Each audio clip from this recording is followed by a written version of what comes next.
Welcome everyone to Leadership Live. So you're probably getting tired of seeing me up here since you had me for Tuesday Morning Blend yesterday. But before we get started, I want to thank Dr. Fubara and Campbell University for giving me yet another opportunity to address the Rosewood family at Leadership Live. We learn great things through the instructors and professors through Campbell University, and the fact that I get to do this in front of you as part of that, I'm very, very grateful. So, Leadership Live, we always start with our why, and by this time, everyone in this room ought to have it memorized, right? Multiply the blessings and opportunities placed into our trust, right? That is indeed our why. So, this year, 2026, we're now in February, so the second month of the first quarter, we have a whole new series of Leadership Lives. They are, here in Q1, owning the leader within.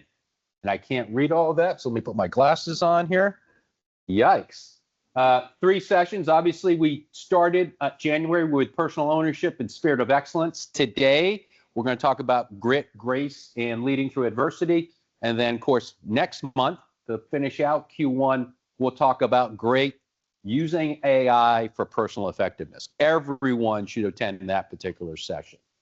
Then, of course, in Q2, we have a series that will go around communicating with clarity and confidence. In Q3, driving process and performance excellence. And then finally, rounding out the year with a future-focused, values-driven leadership. So a great series of Leadership Live sessions throughout the entire year. We always benefit from them. So I think you all know who I am. For those who may not know, I joined Rosewood in 2019. Actually, next month in March will be my 7th year here. So I am very pleased to be part of that. Done a lot of things prior to coming here. A lot of it was in big business. So before I came from Northern Virginia down here to Raleigh, it was largely with Fortune 50, Fortune 100 companies. And taking some of those processes, procedures, operational excellence down into Rosewood is what really brought me down here to Raleigh. Okay, you already know I'm a business book geek, and you can see a lot of different letters after my name. So, today, as we just mentioned a minute ago, grit, grace, and leading through adversity, really around resilience, thus the session we had yesterday with Valerie Burton at the Tuesday Morning Blend on the rules of resilience, and also we'll talk a little bit about compassion. But we're going to talk quite a bit about grit, grace, and adversity. Now, I just showed you this slide, but I just want to show you photographic evidence that I wasn't always bald. All right? There's me, 14 years old, right? Look at all the fluffy hair coming out from underneath the cap there, right? This is actually my senior year picture, so full head of hair there. And then, of course, here's a picture of me at 21 when I was at VMI. So, yes, I wasn't always bald. Maybe it was the adversity that caused me to lose my hair and now gray my beard, that sort of thing. So, let's have a little bit of fun to start out with.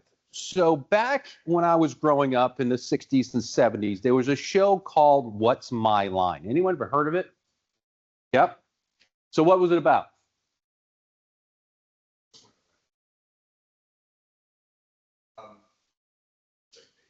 Yes, thereabouts.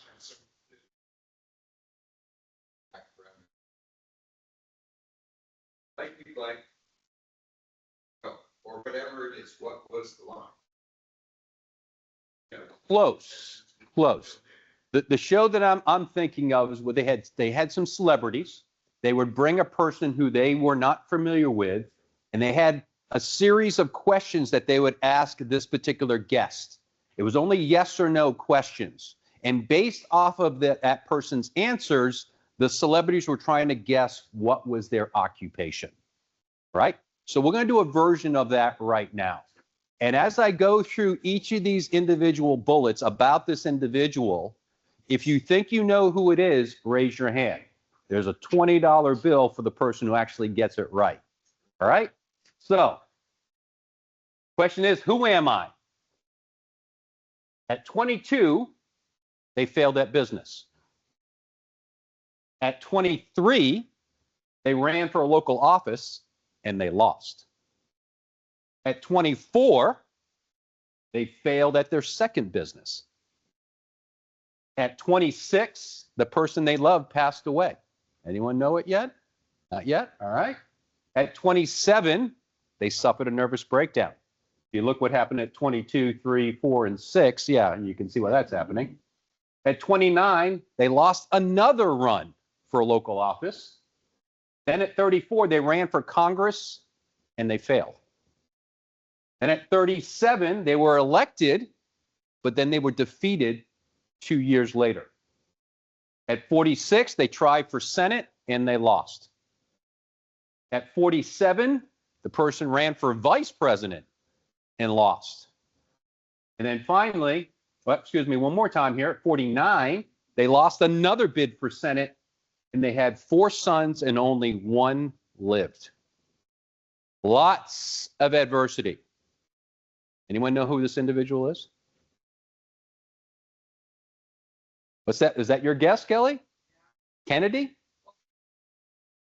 So Kennedy Sr.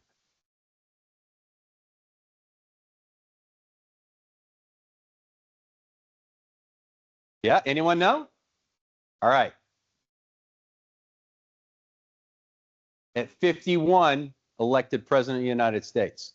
Think about this individual. If anyone displayed grit, grace, and leading through adversity, especially when he was president going through the Civil War, it's Abraham Lincoln, right? So I think it just serves as a great example that look at all that failure, right? And still at 51 years, he was elected president of the United States. That's sort of the things, that sort of mentality, the traits necessary for him to be successful to do that are some of the things we're going to talk about today.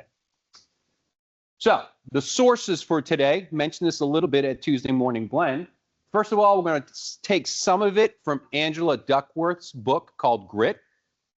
Everyone in the building, according to Meredith, should have that. Great book. Who's read it? Raise your hand. All right, got a couple. Fantastic. I'm going to turn over to you, Vernice, and you can come up here. No? Okay.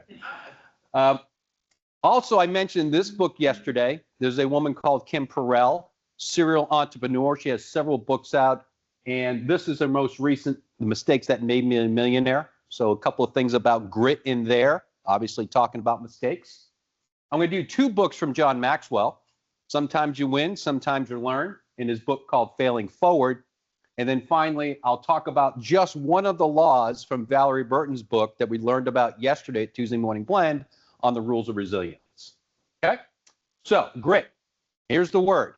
Valerie, in her session yesterday, was kind of grabbing some words from people about resilience. What are the words that come to your mind when you talk about resilience? For you, and perhaps for those who are online, maybe put it in the chat.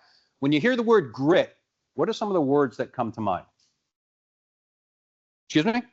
Endurance. Okay, great. What else? Tenacity. Great word. Resistance. Persistence. Thank you, Heather. Persistence. Anyone else? Determination. Great. Anything online, Jay? Nothing yet? All right, no worries. No worries. Well, here are the 3 definitions of this word from 3 of those authors that I just showed. First of all, we'll bring up Kim Perrell. All right? Grit is a mindset. Grit is a mindset.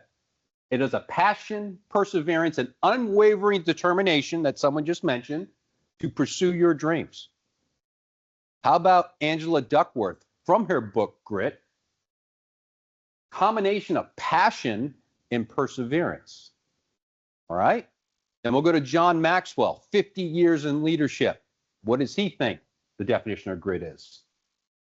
Essential game-changing quality that combines passion and perseverance to achieve long-term goals. Now, the thing is, what are the 2 words that all 3 of those definitions have? Passion and perseverance.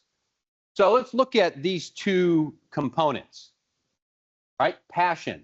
When we think about passion, today, most people will talk about purpose, right? What is the reason I am pursuing this, right? Am I just pursuing this because I want letters after my name, right? Or are we pursuing it because there's some long-term goal that I want to accomplish? So that first piece is going to be very important. And it's the combination of that passion or purpose with the perseverance, right? The ability to be in it for the long haul. I'll break each of these components down on the next slide a little bit, but you've got to have both of these things. Because if you don't have passion, what happens is you start doing whatever's comfortable, right? You start working, you want to get into AI, and then you got to, it takes a lot of studying. So let me go over to something different, right? Or you try a sport and you're like, I really don't like that. I got to get up too early in the morning to go ice skate, to become a hockey player. So I think I'll go play soccer, right? Because at least they do it when the sun's up, that sort of thing, right? Because you don't have the perseverance. You've got the passion, the interest, but you don't have the perseverance.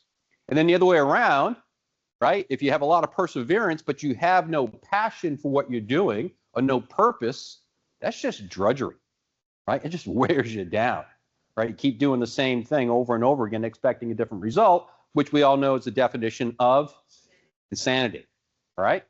So Angela Duckworth in her book, Grit, will talk about the fact that grit, this passion and perseverance, is what really predicts success. It's not talent. It's not IQ. It's not your social economic background, right?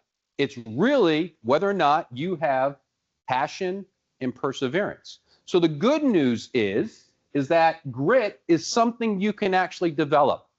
You don't have to have a natural talent, a God-given gift for grit, right? You don't have to be the most intelligent person in the room, nor do you have to come from a very, privileged background to show grit, or the opposite, from a very, challenging background to display grit. It's actually something you can develop.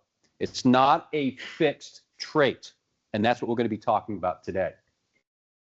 So the two components, as we just talked about, first, the consistency of interest, right? Sustained passion, long-term commitment. Think about a marathon runner, right? You've got to have that passion in the beginning of the race, and you got to endure for that 26.2 miles, right? You're in it for the long haul. If you're preparing, as Antonio knows, having run an Ironman, right? Half Ironman, all right, half Ironman, all right? Even that is probably, that was still tough. But all the time necessary to put in the training, right? To do the time on the road, to get the run down, to do the time on the bike, to get the bike down, to do the time in the water, to get the swim down, right? I'm sure there are a lot of times, Antonio, when you were training, you're like, why am I doing this? Yeah. Right? It's tough, right? What's the point? Right? And that is just to get the privilege to step across the line to compete in the event. That is consistency of interest, right? He could have given up anywhere along the way. The second piece is the perseverance of that effort that Antonio or anyone else who's pursuing a long-term goal has to put in.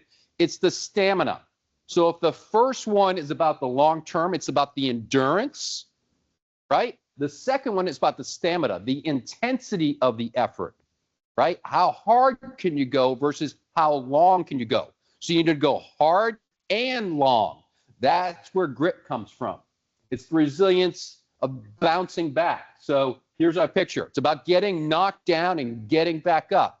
It's about getting knocked down 7 times and getting up 8. That's what grit is all about. But you're not going to want to get back up if you don't have the passion up top, the interest up top. And if you don't have the interest, you're not going to want to get punched in the face. All right? Very, very simple. So we're going to talk about these two pieces. So you're probably asking yourself, do I have grit? Well, we're about to find out. Because in the book, Grit by Angela Duckworth, in the 4th chapter, it's entitled, Am I Gritty? And so if you have a note, great. If you're not, there's some pens and some yellow stickies on the island back there. There are going to be 10 questions. It's going to score yourself on a scale of 1 to 5. And then we'll add up those scores at the end. We'll do a little bit of math. So, Andrew's here and some of the other finance folks. So if you need that, they're here. And no, it's simple. And then we'll figure out how gritty you are. All right? So those who are, of course, online can follow this as well. So how gritty are you? From the book, here's your first question. On a scale of 1 to 5, with 5 being it's not at all like me, and number 1 being very much like me, does new ideas and projects sometimes distract you, right, from previous ones? So you start something and something new comes up and you get distracted. Where does that fall on the scale from 1 to 5? Now pay attention to the numbers and where they fall, because every other question, the scale reverses. So you can't just go 5, 5, 5. Probably don't want to do that. All right? All right, so that's the first question. Second question. Setbacks don't discourage me. I don't give up easily. Notice the scale. Number 1, it's not at all like me. Number 5, it's very much like me. What is your score against that question? Number 3, I often set a goal, but later choose to pursue a different one. Right? Changing your horse in the middle of the race. Scale 5 down to 1. Next, I'm a hard worker. Scale 1 to 5. Next, I have difficulty maintaining my focus on projects that take more than a few months to complete. Remember that endurance we were talking about? More than a few months to complete. Caleb, think about your CPA, right? Scale down 5, meaning not at all like me, 1 being very much like me. Next, I finish whatever I begin, right? Tenacity, I heard that word earlier, right? Finish what I begin. Next, my interests change from year to year. Before we're talking about doing something over months. Do your interests change from year to year? Interesting. I'm diligent. I never give up. Scale of 1 to 5. I've been obsessed with a certain idea or project for a short time, but later lost interest. Then the final question, number 10, I have overcome setbacks to conquer an important challenge. All right, so the 10 questions, you have a number for each. So our scoring from the book, add your scores and divide by 10. Should be very easy. Just move that decimal point 1 place to the left. Certainly can. Thank you for asking. There you go.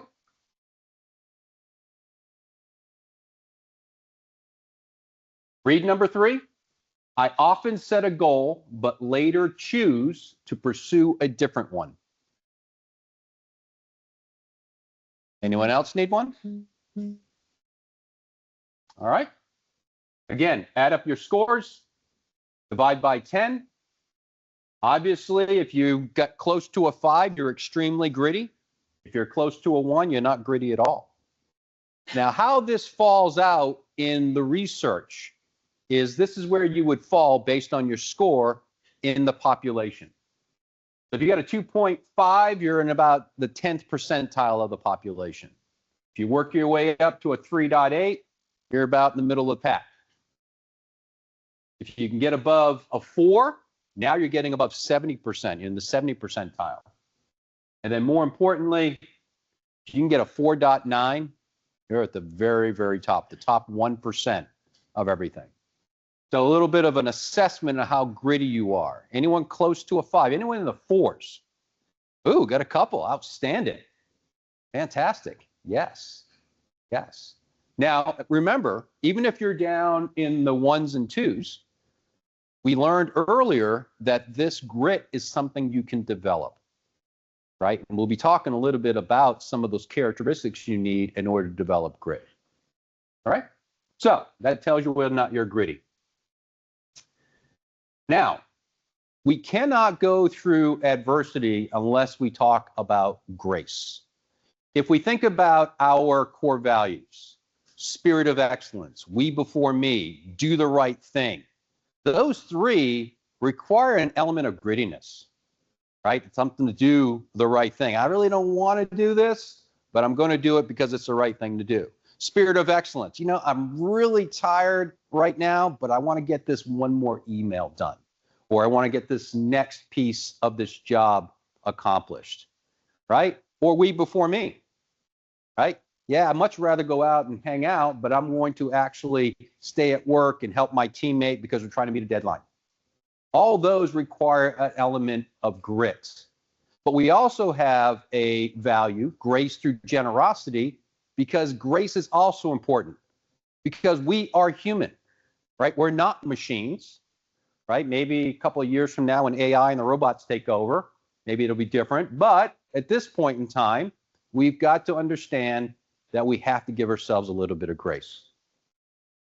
And grace is that extension of the understanding, the patience, and the support during difficulty, right? We have to acknowledge that it's not easy. We've got to do that for ourselves, and we have to do it for others. That's where the compassion comes in, right? You've got to have this because people are going to stumble. There are going to be times when they're going to want to quit. There are going to be times when, you know, they're just saying this isn't worth it.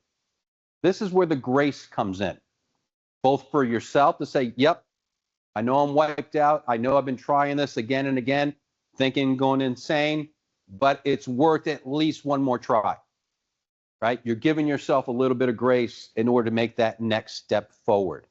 Or vice versa. You see someone struggling, right? You want to say, well, they're just not going to get it. They're just not gritty enough. They're not working hard enough.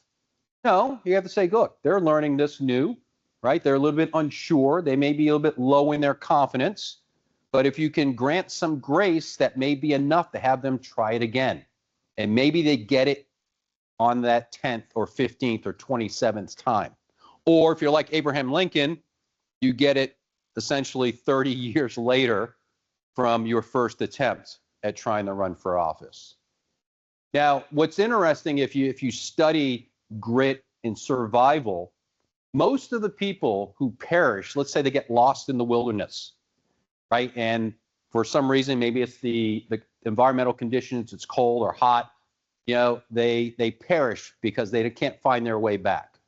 In most cases, like 90% of the cases, that person was literally less than a mile from help. What caused them to give up, right? Maybe they need to say, got to keep moving forward, got to keep moving forward. So grace is the key part. Also, remember, because you grant yourself or others grace, it does not mean you're eliminating accountability. It doesn't mean you're cutting yourself a break. That's not what we're talking about. We're talking about acknowledging the fact that something is hard, right? Giving yourself a little bit of credit, and then because it's hard, you're holding yourself accountable to continue to move forward. So don't confuse grace with a lack of accountability, right? Things are getting hard. I'm just going to grant myself some grace. Everything's going to be great, and therefore I don't have to do it because, you know, I'm human and it was difficult to start. No. Get yourself some grace. Give yourself a chance to take a deep breath. Regather yourself. Get up off the deck like that boxer and take the next step forward. That's what grace is all about. Learning from losses. This comes from John Maxwell's book, Sometimes You Win, Sometimes You Learn. And this is the part about grit, grace, adversity, and resilience that where things really start to pay off. Because the truth about adversity, it's either going to produce a learning or it's going to produce bitterness. The thing is, we get to choose whether or not we're going to learn or whether or not we're going to regret, right? That's the choice. Failure is not the enemy. Failing to learn from the failure is the enemy. So right here, tell you a little story. This folder here is something called an FFPB, a Field Flight Performance Board. So almost 37 years ago, it'll be 37 years on the 28th of this month, I had what they would call in the military a mishap. All of you would call it a crash. Okay, so I was pilot in command of a helicopter. I had myself, my co-pilot, 2 crew chiefs. I was leading a section, which means 2 aircraft. We ended up getting separated because of some weather.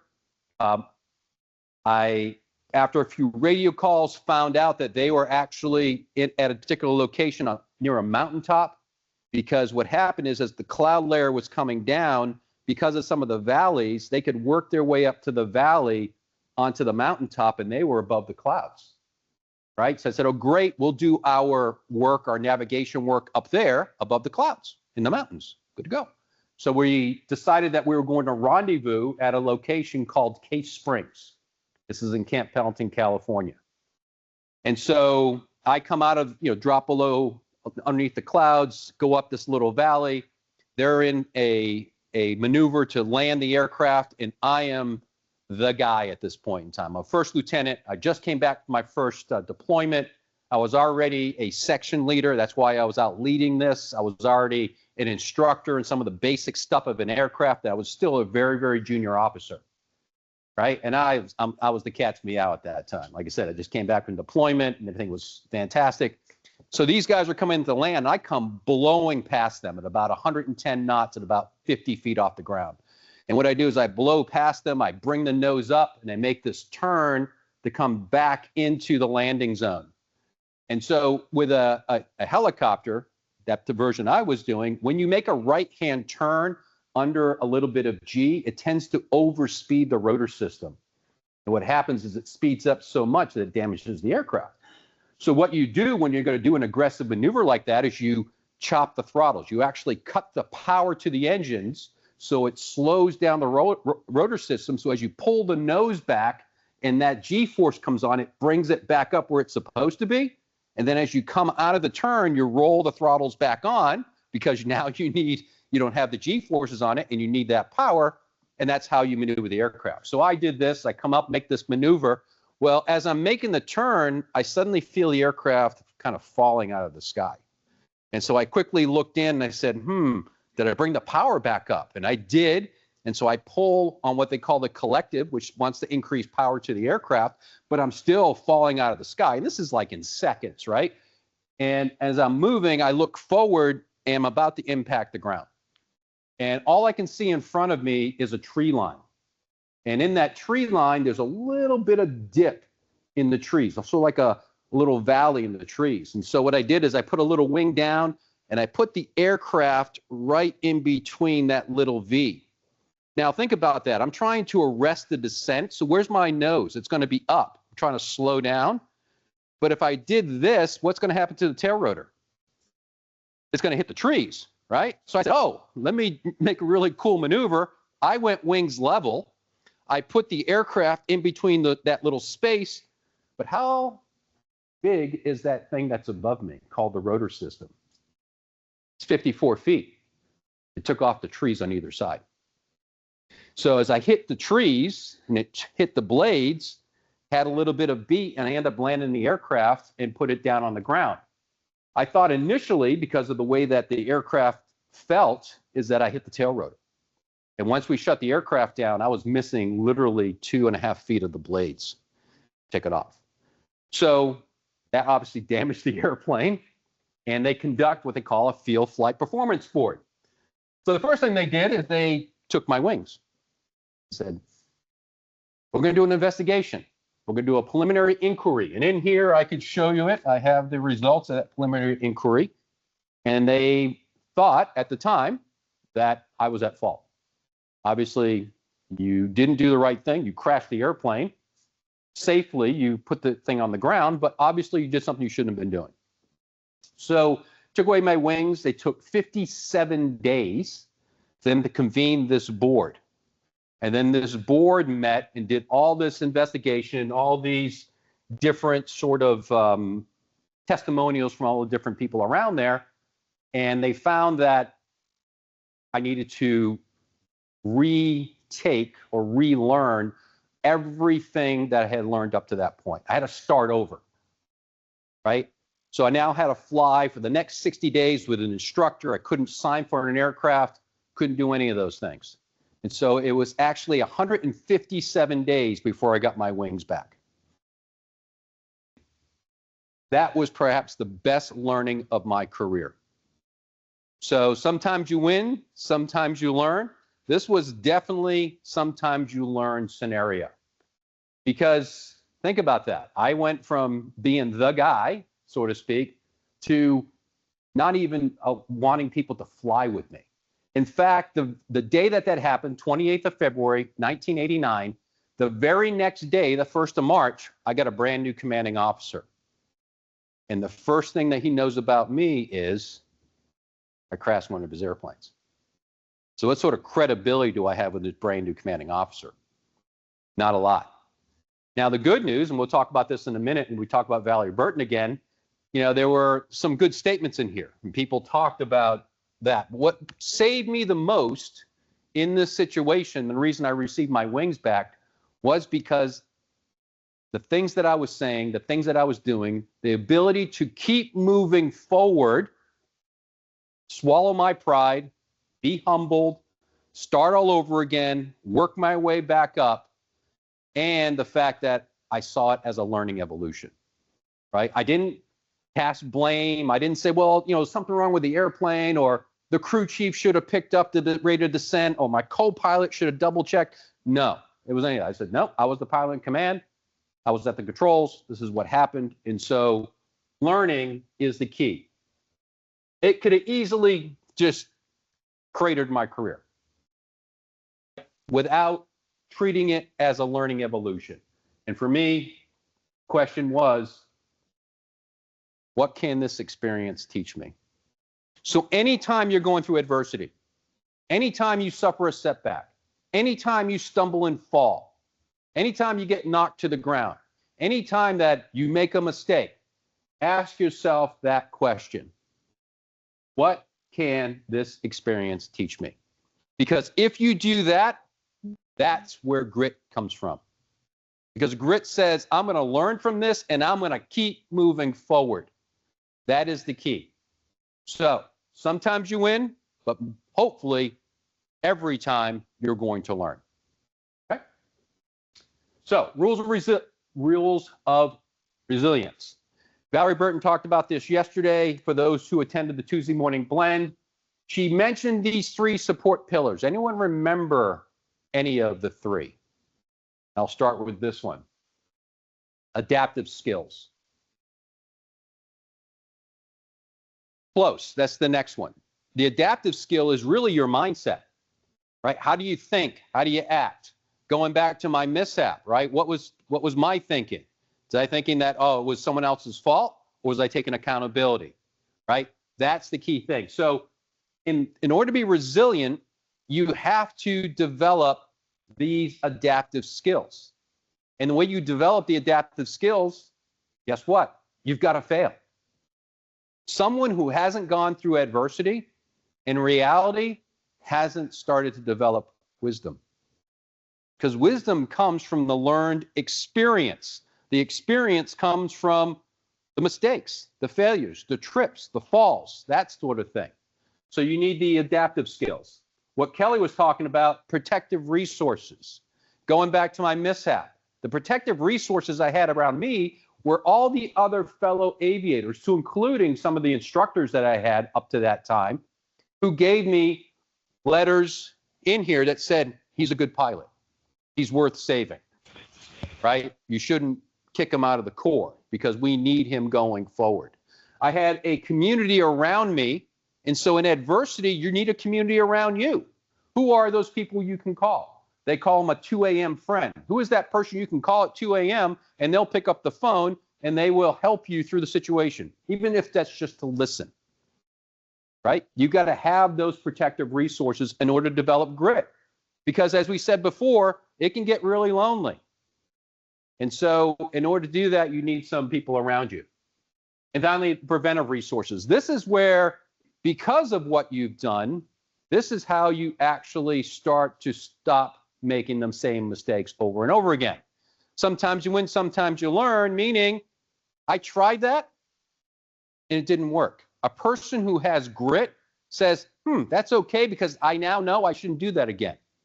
That is the protective resource that comes in and says, I now have experience. I now can anticipate where the potential problems are. Therefore, I can hopefully get through the situation better than I did the first time. So you need all three of these pieces. Now, the next slide I'm going to show is in her book, Rules of Resilience. She talked about 10 laws or 10 rules, and I'm going to share only one, because I think when you talk about grit, we've got to talk about quit. So rule number 9, know when to grit, know when to quit. Because often we think that grit says you just keep moving forward. You keep moving forward. You keep moving forward. But believe it or not, you have to keep asking yourself, why am I trying to move forward? Right? You may be at a different stage of your life, that what you wanted to accomplish is not, you're not able to accomplish where you are now. Think of an athlete, right? Ryan, you played competitive soccer. You're going all the way along. Can you go out there and hang with the 18-year-olds right now? No way, right? What is that? Is that because Ryan doesn't have the desire, right? Is that because he doesn't have the skill? No, he's got the skill, but his physical abilities have atrophied as he's gotten older. So knowledge, wisdom would say, should I continue to think that I'm a Division I soccer player when I'm in my 40s or 50s? Right? So it may be an opportunity to say, this is not a time to grit, to grind. It's a time to actually pivot and go in a different direction. So you have to ask yourself, as you're moving forward, as you're picking yourself up off the mat again, yet again, what's moving you forward? Is it because you're making progress, or is your own personal pride? Because it comes to a point where grit and perseverance, we can see as just that we're stubborn. Stubborn and perseverance are not the same thing. Perseverance says that I am doing this for a reason. Stubborn says I'm doing this because I said that I was going to do it, right? It's being just doggedly crazy just because you said you were going to do something. If it doesn't have the passion and the perseverance, it's not going to develop grit. Remember, exit decisions are resilience decisions, right? So sometimes you should quit. Valerie Burton yesterday talked about her experience at the Air Force Academy, where she went there. Her family was in the Air Force. For those who weren't attending Tuesday Morning Blend, she was an Air Force brat. She got an appointment to the Air Force Academy, and she went to the academy. In her very first year or semester, she had like a 1.4 GPA, right? And her heart just really wasn't in it. That wasn't what she was about. The passion piece of it that we talked about wasn't there. Now, she could have just said, well, I'm just going to stick it out and do the best I can. No, she made a decision to pivot away from that and go to something that was more to her calling. And it wasn't the Air Force at that particular point in time. Similarly, when she was saying that, she mentioned that she had a 1.4, and I think she said in her comments, people didn't think you could get that low. Well, you saw that picture of me when I was at 21 in my military uniform at VMI. So when I went to VMI, the way it worked back then, this is 1981, when you matriculated, when you went there and checked in, it's there that you selected your major. So I'm like, hey, what do you want to be? You want to be an engineer? Do you want to be, history? Do you want to be an English major, chemist, whatever the case may be? And I asked the person across the desk, and I said, well, what's the hardest thing that you have? And they looked at me like I was crazy, because I was. And they said, electrical engineering. I said, that's what I want to do. So like Valerie Burton, after my first 2 semesters, I had a 1.6 GPA. I was put on academic probation. They were going to toss me out of school. Don't you think that would have been a very good time to switch majors? Right? I'm only got a semester or two in, maybe basket weaving, may have been what I should be doing, something like that, right? And I didn't. I became stubborn. I said, no, I'm going to do this because I knew that I hadn't applied myself. This is where when it's time to grind or grit or when it's time to quit. I knew I didn't put my best foot forward. I knew that I wasn't studying. I was more into harassing and hazing and those sort of things back in the day. And so I didn't. I stayed in the major. I continued to get through. And luckily for me, through the grace of some of my fellow students who tutored me and did some other things, some instructors who really took me under their wing, I was able to get onto the dean's list and actually graduated with a pretty decent GPA. So we started 77 electrical engineers. In that particular class, we graduated 17, right? But the difference between quitting, selecting a new major, and the grit was the fact that I knew inside of myself. We talked before about grace and accountability. I had to hold myself accountable and say, have I put my best effort forward? The answer was no, so I decided to grit it instead of quit, right? So think about that. Failing forward. This is sort of one of our final slides here. John Maxwell wrote this book, as I mentioned, Failing Forward. And here's the thing, turn your mistakes into stepping stones for success. It's not just about the fact that you get up off the mat. It's the fact that you actually take a positive step forward because of getting knocked down. Because there are those who, once they get knocked down, they kind of become skittish. They don't want to get punched in the face again, right? And then there are others who continue to stay in the fight. And this is what we mean by failing forward. You could fail backward, right? Tried it, didn't work, so I'm going to play it safe, right? I'm going to do something a little bit easier. I'm going to switch from electrical engineering to basket weaving. Could have done that. That would have been failing backward, not pursuing the goal, the dream, the desire that I had. And so we've got to think about that. What we want to do is we want to fail forward. We want to learn from that experience. We want to take in that new knowledge. We want to get that motivation. Maybe we bring in some of those protective resources and we get some help and they support us and it gives us the courage to do it yet again. That's the thing. That's the thing. So to do that, you've got to accept responsibility. You cannot move forward unless you accept responsibility where you are. Like I said, I had to accept responsibility that I wasn't applying myself in my studies. That's the first step. Then you got to learn the lesson. All right. Been out there, that's what we call freshmen at the time, out harassing rats and not spending my time in my studies. I've got to learn that lesson and say, you know something, I got to actually crack down and open up the books. I got to get ahead of my homework. I got to read and make that composition that they're looking for. I had a little bit of a benefit and a curse at VMI. So the way that VMI worked is that you had classes, first of all, 6 days a week. So you had classes on Saturday. And you had a full course load. I think I had 24 credit hours every semester. And then you had military duty after that. You had military training and that sort of thing. You had inspection every Saturday afternoon. But more importantly, your meals were timed. It wasn't like you just kind of rolled down to the dining hall whenever you were hungry. You had what they call BRC, breakfast roll call. You had DRC, dinner roll call, lunch, and then you had SRC, supper roll call, which was dinner.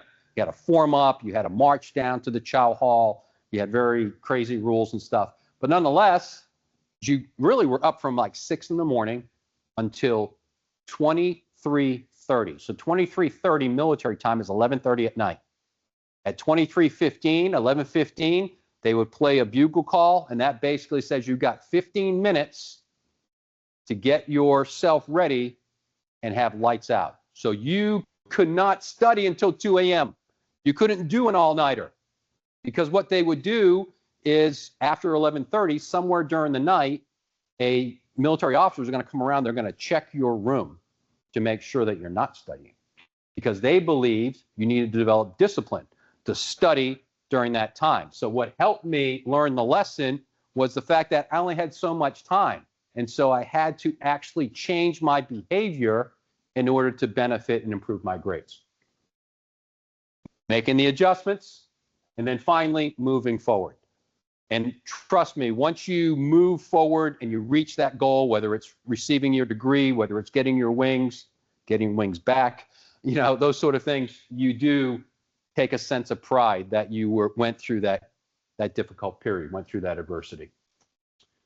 So I'm going to show a short little video. Some of you may have seen this before. So this is Rocky VI, called Rocky Balboa. And I remember watching this movie in the movie theater.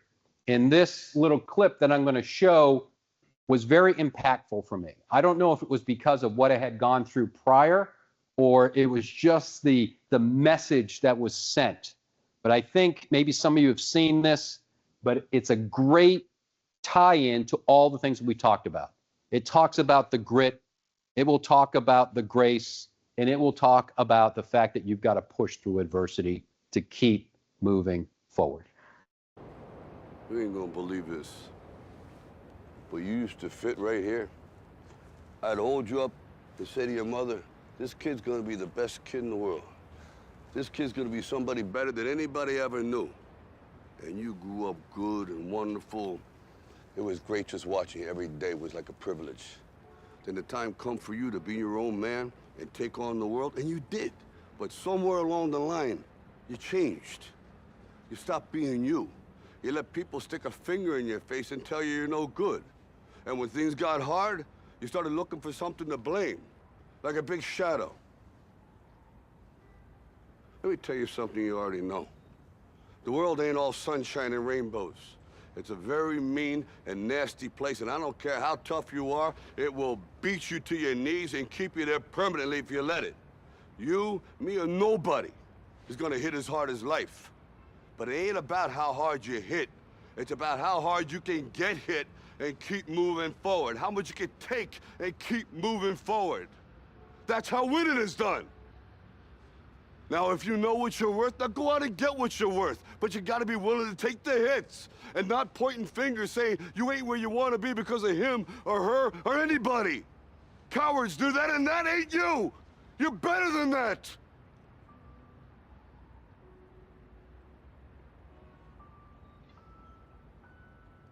I'm always gonna love you no matter what. No matter what happens. You're my son, you're my blood. You're the best thing in my life. But until you start believing in yourself, you ain't gonna have a life.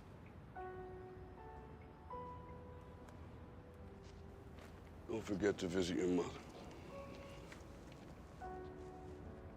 About how hard you can get hit and keep moving forward. That's where the grit comes from, right? Taking the hit, getting back up, moving forward. But you heard him in his little talk there with his son that he's got to take responsibility, right? You've got to have that accountability. Going back to John Maxwell's steps, you got to take that accountability. You got to learn the lesson. You got to make the adjustments, and you got to move forward. So I thought that clip, even way back when I first heard it, was just a great message for all of us, right? Life is hard. Work is hard, right? The change that we're going to go through with AI is going to be hard. But the question is, can we take the hits? And can we keep moving forward?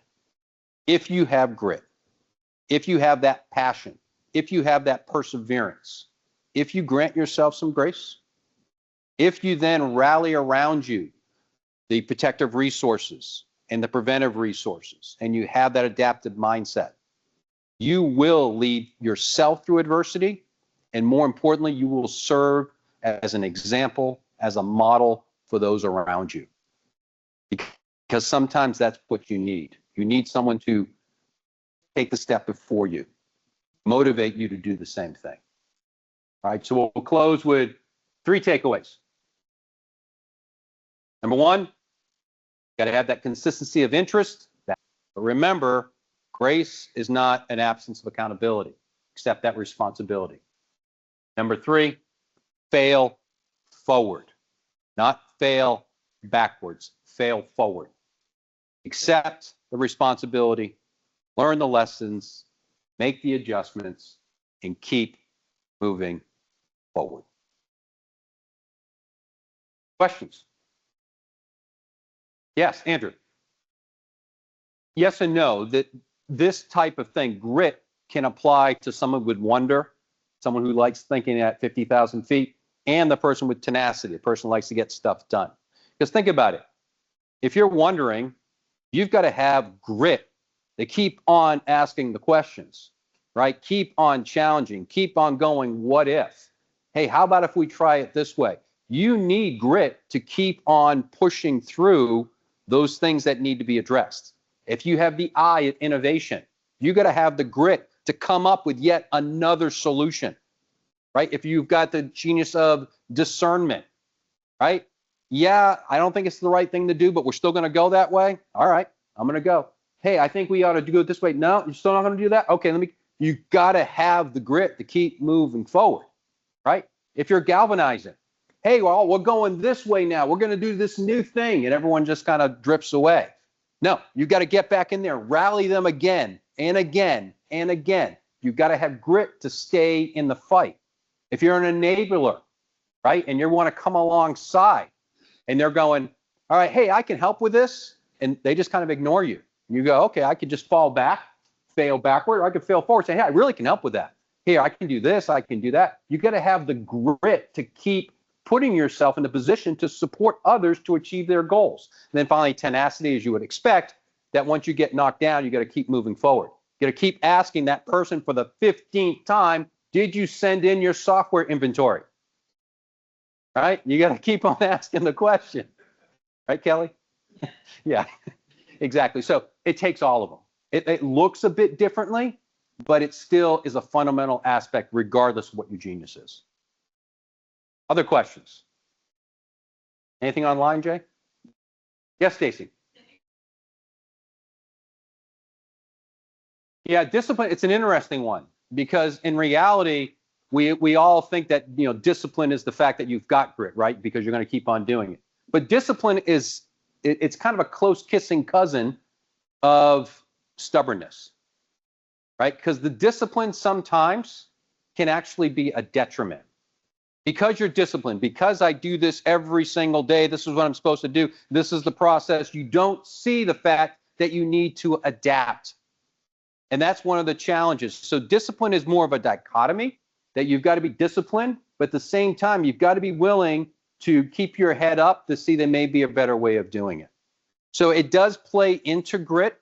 The discipline actually helps you kind of have the routine or have the ritual that moves you forward, but you do still have to have that sense of, should I grind this out, or is it time to actually pivot to someplace different? And if you are so set in your ways, like some people, like me, it's hard. It's hard to make that shift. And what you think is being grit is not. What it's being is stubbornness, and that could be dangerous. And so if it's like, I'm not feeling it, like there's the relationship between motivation and discipline, like if I've lost the passion. Yes. Like, and how do you fight to your, the loss of passion or the not passion with the discipline? That side. Yeah, you're right. So what Stacy's talking about is you could have a lapse of passion. And the question is that lack of passion for that particular point in time, is that an opportunity for you to grant some grace? Or is it a chance for you to double down because of the discipline and move forward because to rekindle the fire, so to speak? For me, I never had that problem. And so it's a challenge for me to give you something that I can draw from my own experience.